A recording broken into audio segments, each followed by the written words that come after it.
Sir ಎಲ್ಲರೂ ಖುಷಿ ಪಡ್ತಾರೆ, ಖುಷಿ ಪಡೋದ್ರಲ್ಲಿ ಅರ್ಥ ಇದೆ. ನಾವು ಕೂಡ ಖುಷಿ ಪಡ್ತೀವಿ, ಯಾಕೆಂದರೆ ನಾವು ಹಿಂದೆ ರಾಮ ನಮ್ಮ ಹೀರೋನೇ ರಾಜ. ಆದರೆ ಇನ್ ದ ಕರೆಂಟ್ ಸಿಚುಯೇಷನ್ ಏನಾಗ್ತಾಯಿದೆ ಅಂತ ನಿಮಗೆ ಗೊತ್ತಿದೆ. ಎಸ್ಪೆಷಲಿ ಇನ್ ಕರ್ನಾಟಕ ಇವಾಗ BJP ಸ್ವಂತ ಅಜೆಂಡಾ ಥರ ಮಾಡ್ತಾ ಇದ್ದಾರೆ. ರಾಮ ಎಲ್ಲರಿಗೂ ಸೇರಿದನು, ಬೇರೆ BJP ಸೇರಿದನಲ್ಲ, ಅಥವಾ ಬೇರೆ ಕಾಂಗ್ರೆಸ್ಸಿಗೆ ಸೇರಿದನಲ್ಲ, ಎಲ್ಲರಿಗೂ ಸೇರಿದನು ರಾಮ. ಓಕೆ, ಸೊ ಇವ್ರು ಮಾಡ್ತಾರ ಉದ್ದೇಶ ಏನೇ ಇದ್ದರೂ ಕೂಡ ಜನ ಅರ್ಥ ಮಾಡ್ಕೊತಾರೆ.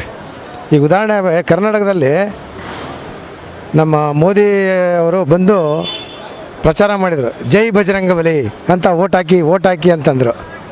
ಹಾಕಿದ್ರೆ ಓಟು ಹಾಕಲಿಲ್ಲ. ಯಾಕೆ ಹಾಕಲಿಲ್ಲ? ಫಸ್ಟು ನನಗೆ ಹೊಟ್ಟೆ ತುಂಬಬೇಕು, ಊಟ, ಕೆಲಸ, ಆರೋಗ್ಯ, ಎಜುಕೇಷನ್ ಇದೆಲ್ಲ ಭಾಳ ಮುಖ್ಯ ಆಗಿರ್ತೈತೆ. ಅದು ಮಾಡೋದು ಬಿಟ್ಟು ನಿಮಗೆ ಅಕ್ಕಿ ಕಾಳು ಕೊಡ್ತೀವಿ, ಅದನ್ನು ಮಾಡಿ ಇದನ್ನು ಮಾಡಿ ಅಂದರೆ ಅದು ಸರ್ವತಾ ಸಮ್ಮತವಲ್ಲ. ನೀವು ಓಟ್ ಕೇಳಬೇಕಾಗಿರೋದು ಅಥವಾ ಮಾಡಬೇಕಾಗಿರೋದು, ನಿಮಗೆಲ್ಲ ಉದ್ಯೋಗ ಕೊಟ್ಟಿದ್ದೀನಿ,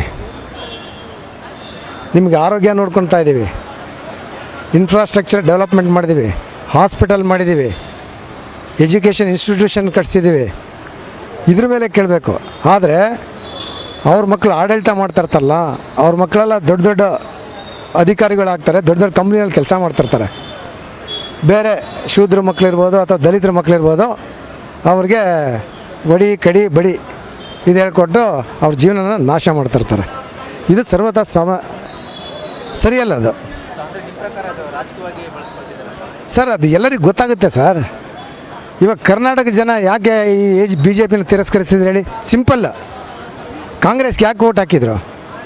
ಅವ್ರಿಗೆ ಬೇಕಾಗಿದ್ದು ಅವರ ದಿನನಿತ್ಯ ಜೀವನ ಮಾಡ್ತದಲ್ಲ, ಅದು ಏನೇನು ಅವಶ್ಯಕತೆಗಳಿದ್ರು ಅದನ್ನು ಕೊಡ್ತಾ ಇದ್ದಾರೆ, ಅದಕ್ಕಾಗಿ ಹಾಕಿದ್ರು ಓಟು. ನನಗೆ ಗೊತ್ತಿದ್ದಂಗೆ ಇಷ್ಟೊಂದು ಸೀಟ್ ಯಾವತ್ತೂ ಬಂದಿಲ್ಲ ಕಾಂಗ್ರೆಸ್ಸು. ಅರ್ಥ ಆಯ್ತಾ? ಯಾವಾಗ ಜಾತಿ ಮೇಲೆ ಧರ್ಮದ ಮೇಲೆ ಮತ ಕೇಳ್ತಾರೋ ಅದು ಟೆಂಪ್ರವರಿ ನಡೀತೈತೆ. ಈಗ ಹಿಂದೂಗಳು ಯಾಕೆ ಕರ್ನಾಟಕದಲ್ಲಿ ಓಟ್ ಹಾಕಿಲ್ಲ ಹೇಳಿ? ಹಿಂದೂ ಇದ್ದಾರೆ ತಾನೆ ಮೆಜಾರಿಟಿ ಕರ್ನಾಟಕದಲ್ಲಿ, ಯಾಕೆ BJPಗೆ ಓಟ್ ಹಾಕಿಲ್ಲ? ಇಲ್ಲಿ ಬುದ್ಧಿವಂತರಿದ್ದಾರೆ, ಮೆಚ್ಯೂರ್ಡ್ ಪೀಪಲ್ ಇದ್ದಾರೆ. ಅವ್ರು ಏನೇ ಹೇಳಿರ್ಬೋದು, ನಮಗೆ ಬೇಕಾಗಿರೋದೇನೋ ಆರೋಗ್ಯ, ಅನ್ನ, ಆಹಾರ, ವಿದ್ಯೆ, ಕೆಲಸ, ಅದ್ರ ಬಗ್ಗೆ ಮಾತಾಡ್ತಾರೆ. ಇವಾಗಲೂ ಅಷ್ಟೇ ಅವ್ರು ಅದನ್ನೇ ಮಾಡ್ತಾಯಿದ್ರೆ ಇಲ್ಲಿ BJP ಅಡ್ರೆಸ್ ಇಲ್ದಂಗೆ ಹೋಗ್ತಾ ಇರ್ತದೆ. I am not belong to any party, neither Congress or BJP. I am a neutral person, I am a citizen ಅಲ್ವಾ? ಸೊ ಹಂಗಾಗಿ ಅವ್ರು ಯೋಚನೆ ಮಾಡಬೇಕು ಜನಗಳಿಗೆ ಏನು ಅವಶ್ಯಕತೆ.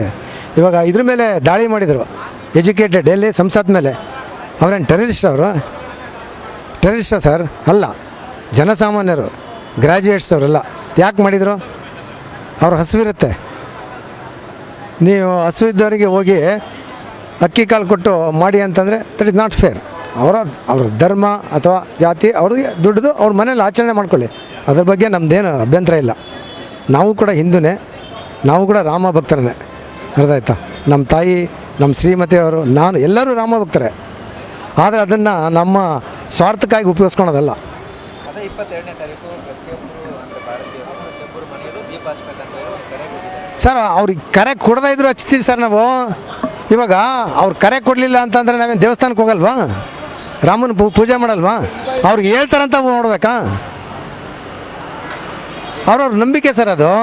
ದೇವ್ರನ್ನ ನಂಬೋದು, ಪೂಜೆ ಮಾಡೋದು ವ್ಯಕ್ತಿಗತವಾಗಿ ನಂಬಿಕೆ ಅದು ಅಲ್ವಾ? ಆ ನಂಬಿಕೆ ಯಾರೂ ತಿರ್ಚಕ್ಕಾಗಲ್ಲ, ಅವ್ರವ್ರ ನಂಬಿಕೆ ಅಲ್ವಾ? ಒಬ್ಬರು ರಾಮನ ಪೂಜೆ ಮಾಡ್ತಾರೆ, ಒಬ್ಬರು ಅಲ್ಲಾ ಪೂಜೆ ಮಾಡ್ತಾರೆ, ಒಬ್ಬರು ಜೀಸಸ್, ಅವ್ರವ್ರ ನಂಬಿಕೆ ಅದು, ಅವ್ರವ್ರ ಧರ್ಮ. ಪ್ರತಿಯೊಂದು ಧರ್ಮನೂ ಗೌರವಿಸ್ಬೇಕು. ನಮ್ಮ ಧರ್ಮನ ನಾವು ಪ್ರೀತಿ ಮಾಡಬೇಕು, ಬೇರೆ ಧರ್ಮನೂ ಕೂಡ ಗೌರವಿಸ್ಬೇಕು. ಅದು humanity. Because India is a secular country. ಅರ್ಥ ಆಯ್ತಾ? ಎಲ್ಲ ಇಷ್ಟಿದ್ರೂ ಕೂಡ ಇಂಡಿಯಾ ಯಾಕೆ ಗ್ರೋಯಿಂಗ್ ಆಗ್ತಾರದು ಗೊತ್ತಾ? That is the strength. We have unity and integrity in diversity ಅಂತ. ವಿವಿಧತೆಯಲ್ಲಿ ಏಕತೆ ಇರೋಂಥ ದೇಶ. ಬರೀ ಹಿಂದೂ ರಾಷ್ಟ್ರ ಮಾಡ್ತೀವಿ ಅನ್ನೋದೆಲ್ಲ ಸುಳ್ಳೋದು. ಓಟ್ ತೊಗೊಳಕ್ಕೆ ಹಂಗೆ ಮಾಡೋದು ಅಷ್ಟೇ. ಅದಾ ಯಾವತ್ತೂ ಮಾಡೋಕ್ಕಾಗಲ್ಲ. ನೀವು ಇತಿಹಾಸ ನೋಡಿದರೆ ಗೊತ್ತಾಗುತ್ತೆ. ಇತಿಹಾಸ ನೋಡಿದರೆ ಇತಿಹಾಸ ಕ್ರಿಯೇಟ್ ಮಾಡ್ಬೋದು. ಇಲ್ಲ ಅಂದರೆ ಏನಂತಾರೆ, ಕೋಲೆ ಬಸ್ ಥರ ಅವ್ರು ಹೇಳ್ದಂಗೆ ಕೇಳ್ಕೊಂಡಿರ್ಬೇಕಾಗುತ್ತೆ ಅಲ್ವಾ? ಸೊ ಅದಾಗುತ್ತೆ. ಒಳ್ಳೆ ಭವಿಷ್ಯ ಇದೆ ರೀ. ಯಾರಿದ್ದರೂ ಕೂಡ India will be super power. ಯಾರು ಇಲ್ಲದೇ ಇದ್ದರೂ ಆಗುತ್ತೆ. ಈಗ ಅಬ್ದುಲ್ ಕಲಾಂ ಹೇಳ್ತಾಯಿದ್ರು, ನಾನು ಬೈ 2020 ಒಳಗೆ ಇದನ್ನ ಇಂಡಿಯಾ ಸೂಪರ್ ಪವರ್ ನೋಡೋಗ್ತೀನಿ ಅಂತ ಹೇಳಿದರು. ಹಾಗೆ ಆಗುತ್ತೆ. ಈಗ ಅವರಿಲ್ಲ, ಆದರೂ ನಡೀತಾ ಇದೆ ಅಲ್ವಾ. ಸೊ ಅವ್ರ ನೆನಪಲ್ಲಿ ಎಲ್ಲ ನಡೀತಾ ಇರ್ತತೆ. ಸೊ ಹಂಗಾಗಿ ಅದ್ರ ಬಗ್ಗೆ ಯೋಚನೆ ಮಾಡೋ ಅವಶ್ಯಕತೆ ಇಲ್ಲ. India will be number 1 in the country in the world. Number 1 country in the world. ಹಾಗೇ ಆಗುತ್ತೆ, ಯಾರಿದ್ರೂ ಆಗುತ್ತೆ. ಆದರೆ ಕ್ರೆಡಿಟ್ ತೊಗೊಳೋದು ಎಲ್ರಿಗೂ ಕೊಡುತ್ತೆ ಅಲ್ವಾ. ಎಲ್ಲರಿಗೂ ಇರುತ್ತೆ ಕ್ರೆಡಿಟು. ಸಣ್ಣ ಕಾಂಟ್ರಿಬ್ಯೂಷನ್ ಮಾಡಿದವ್ರಿಗೂ ಇರುತ್ತೆ, ದೊಡ್ಡ ಕಾಂಟ್ರಿಬ್ಯೂಷನ್ ಮಾಡಿದವ್ರಿಗೂ ಇರುತ್ತೆ, ಅದು ಇರುತ್ತೆ.